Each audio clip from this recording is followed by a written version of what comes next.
अस्सलाम वालेकुम। 7 C's of communication का दूसरा पार्ट जो हमारा रहता था उसको हम डिस्कस करेंगे। 7 C's ऑफ कम्युनिकेशन या बिजनेस कम्युनिकेशन, ये 7 C's को हम ऑलरेडी डिस्कस कर चुके हैं कि ये 7 जो वर्ड्स हैं जो कम्युनिकेशन में कंसिडर किए जाते हैं, ये सारे सी से स्टार्ट होते हैं। तो हमारा नेक्स्ट जो एरिया है जो हमने डिस्कस करना है वो है कंक्रीटनेस। ठीक है, कंक्रीट का मतलब होता है सॉलिड होना, ठोस होना। ठीक है, ये भी वो क्लियर होने के जुमरे में ही आता है। कंसीडर हमने ये करना है कि आप वैग होने और जनरल होने की बजाय क्या हो, स्पेसिफिक हो, मखसूस हो, डेफिनेट हो। ठीक है, वैग कहते हैं मुबहम को, वैग मुबहम गैर वाज़ेह। ठीक है, यानी आपकी जो बातें हैं वो जनरल ना हो बल्कि क्या हो, स्पेसिफिक हो और डेफिनेट हो। ठीक है, तो इसके लिए हम ये गाइडलाइंस यूज करते हैं कि जी use specific facts and figures, facts and figures को इस्तेमाल करें, एक्शन वर्ब्स इस्तेमाल करें और वाजे विविड और इमेज बिल्डिंग वर्ड्स इस्तेमाल करें जिनसे आपके माइंड में क्लियर चीजें आए। ठीक है, मिसाल के तौर पे ये देखें, एक स्टेटमेंट है कि students in GMAT scores are higher, कि जी मैट में स्टूडेंट्स के स्कोर कैसे हैं जी, हायर हैं।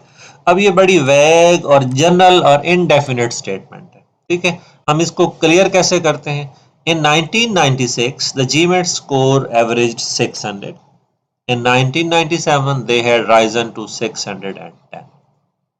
ठीक है, अब ये जो बेसिकली हायर का मतलब यही है ना कि कंपेयर की चीजें की जा रही हैं, कंपैरिजन मौजूद है, पहले कुछ और थे और बाद में हायर हो गए।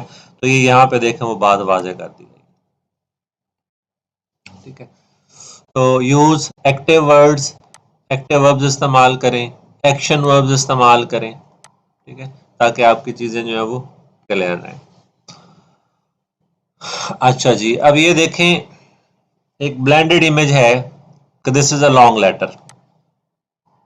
ठीक है, अब यही बात अगर यूं की जाए, this letter is 3 times as long as you said it would. ठीक है, तो यहाँ पे ये एक विविड इमेज क्लियर हमारे सामने बन के आ रहा है कि आपके कहे हुए से ये 3 गुना जो है वो ज्यादा लंबा है। नेक्स्ट हमारा पॉइंट है क्लैरिटी। ठीक है, चीजें कैसी हों, बहुत क्लियर हों, बहुत वाज़ेह हों। ठीक है, getting meanings from your head to head for reader is the purpose of clarity. Of course, you know it is not simple. We all carry around our own unique interpretation, ideas, experiences associated with word. हर बंदे की अपनी understanding होती है, हर बंदे की अपनी vocabulary है, उसका अपना एक्सपीरियंसेस होते हैं और उन एक्सपीरियंसेस की मदद से ही वो चीज़ों को क्या करता है, इंटरप्रेट करता है। ठीक है, तो क्या choose precise, concrete and familiar words. आपके जो अल्फाज हों वो प्रिसाइज हों, कंक्रीट हों और फेमिलियर वर्ड्स हों। कंस्ट्रक्ट इफेक्टिव सेंटेंसेस, आपके सेंटेंसेस इफेक्टिव हों और पैराग्राफ जो हैं वो कोहेसिव और लिंक्ड हों। ठीक है, और प्रिसाइज वर्ड्स जो हैं, clarity is achieved in part through a balance between precise language and familiar language. ये देखें, लैंग्वेज जो है कैसी हो, प्रिसाइज तो हो ही सही ना। ठीक है, प्रिसाइज लैंग्वेज हो, उसके साथ साथ फेमिलियर लैंग्वेज हो। ठीक है, यहाँ पे हमारे सामने कुछ फेमिलियर और नॉन फेमिलियर वर्ड्स आपके सामने हैं, जैसे सिरसा लैटिन का है, ईजी लैटिन लैंग्वेज का है।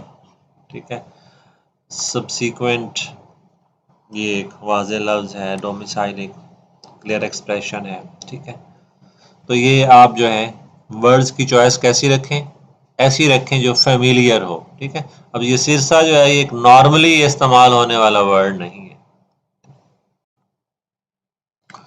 Construct effective sentences and paragraphs, कि आपके पैराग्राफ कैसे हों, इफेक्टिव हों। बीइंग एन एग्जांपल में देखते हैं, being an excellent liar I am sure you can help us, और being an excellent liar you can surely help us. ठीक है, अब ये एक्टिव और पैसिव का जो डिफरेंस है इसमें आपका जो व्यू पॉइंट है वो भी थोड़ा सा मार हो जाता है, थोड़ा सा वो इसमें इन्वॉल्व हो जाता है। ठीक है, तो आप कोशिश करें कि आप डायरेक्ट और एक्टिव वर्ड्स के साथ अपना मैसेज कन्वे करें। Then comes the courtesy. Courtesy involves being aware not only of the others but also their feelings. ठीक है, courteous रहने का मतलब होता है शाइस्ता रहना, मुलायम रहना। ठीक है, सिर्फ दूसरों को ना जाने बल्कि उनकी फीलिंग्स को भी जाने। ठीक है, there are suggestions for courteous tone. Number 1, be sincerely tactful, thoughtful and appreciative. ठीक है, मुनासिब, टैक्टफुल होके, थॉटफुल होके और एप्रिशिएटिव अंदाज में बात करें। बात तो आपने करनी है ना, इस तरह से ना करें कि अगले बंदे को हर्ट कर दें। Use expressions that show respect. ऐसे एक्सप्रेशन इस्तेमाल करें जिनमें रिस्पेक्ट का element clear. Choose non discriminatory expression. ये डिस्क्रिमिनेशन जो होता है ना, this is not a good thing. तो आप ऐसी बातें करें, ऐसे अल्फाज इस्तेमाल करें जो नॉन डिस्क्रिमिनेट।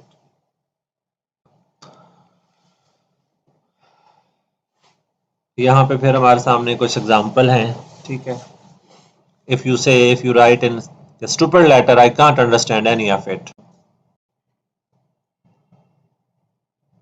ठीक है, तो इसके बदले में अगर आप यूं कह दें कि it's my understanding and it is different from yours understanding, तो देखें बात एक ही है लेकिन कहने का अंदाज जो है वो बिल्कुल दुरुस्त है।